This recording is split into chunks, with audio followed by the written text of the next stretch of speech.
کتاب مقدس میں سے 33 کے نام، پالوس رسول کے خط کے 2 باب کی تلاوت۔ لیکن تو وہ باتیں بیان کر جو صحیح تعلیم کے مناسب ہیں، یعنی یہ کہ بوڑھے مرد پرہیزگار، سنجیدہ اور متقی ہوں، اور ان کا ایمان اور محبت اور صبر صحیح ہو۔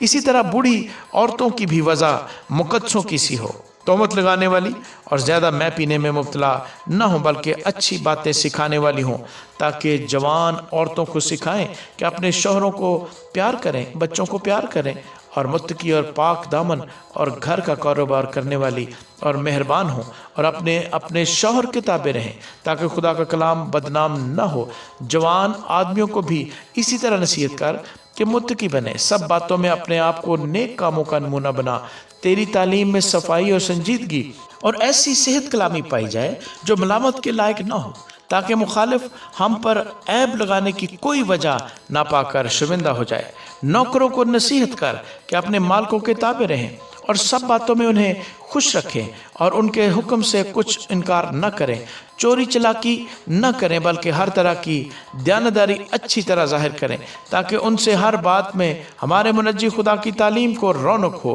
کیونکہ خدا کا وہ فضل ظاہر ہوا ہے جو سب آدمیوں کے نجات کا باعث ہے، اور ہمیں تربیت دیتا ہے تاکہ بے دینی اور دنیاوی خواہشوں کا انکار کر کے اس موجودہ جہان میں پرہیزگاری اور راست بازی اور دینداری کے ساتھ زندگی گزارے، اور اس مبارک امید یعنی اپنے بزرگ خدا اور منجی یسوع مسیح کے جلال کے ظاہر ہونے کے منتظر ہیں، جس نے اپنے آپ کو ہمارے واسطے دے دیا تاکہ فدیہ ہو کر ہمیں ہر طرح کی بے دینی سے چھڑا لے، اور پاک کر کے اپنی خاص ملکیت کے لیے ایک ایسی امت بنائے جو نیک کاموں میں سرگرم ہو۔ پورے اختیار کے ساتھ یہ باتیں کہہ اور نصیحت دے، اور ملامت کر کوئی تیری حقارت نہ کرنے پائے۔ آمین۔